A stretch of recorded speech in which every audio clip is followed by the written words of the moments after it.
This is not my favorite Tony Banks album by a long shot, but it still has some excellent moments that I can only find here. We start with the single, the one with the bike video.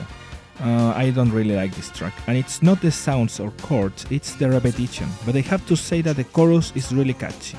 Smiling Jack Cassie, it's so good that it ended up being used on a German video game of the 80s. The one who transcribed the song to the computer had no idea who Tony was, but I still think that it's worth pointing out because this works really good for video games, and that's what I enjoy about this album. Especially like the part at 144, which is a reference to the next song and a very cool melody. This next track called Rebirth truly seems like the beginning of something, while the previous track was like the main menu of the game.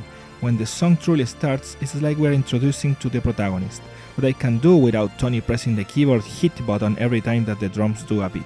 Gypsy, it's cool at first, reminds me a bit of what I try to play on keyboards, and a bit of Zelda and Captain Toad oddly enough, but then it goes into a mode that I don't like at all.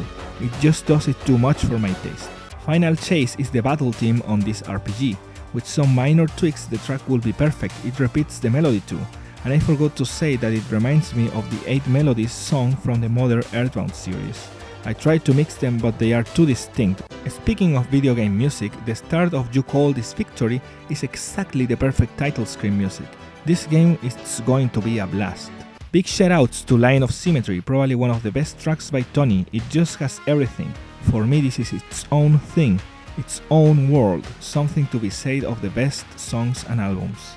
Entering the Redwing Suite, the beginning it's when we keep introducing the protagonist. He's living in this peaceful village while also showing kings and the darkness.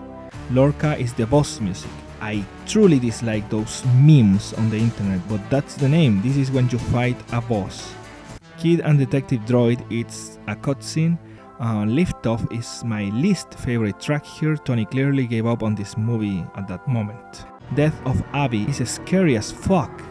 Has to be the grossest, most sleazy synth done by Tony, and that's a great way to end this album. Even with all the big names, it did nothing. His soundtracks were so shocking to people that both the movies featured here changed soundtracks for later releases. One could have been due to licensing, but the other one did it for the US release because they really disliked what Tony did.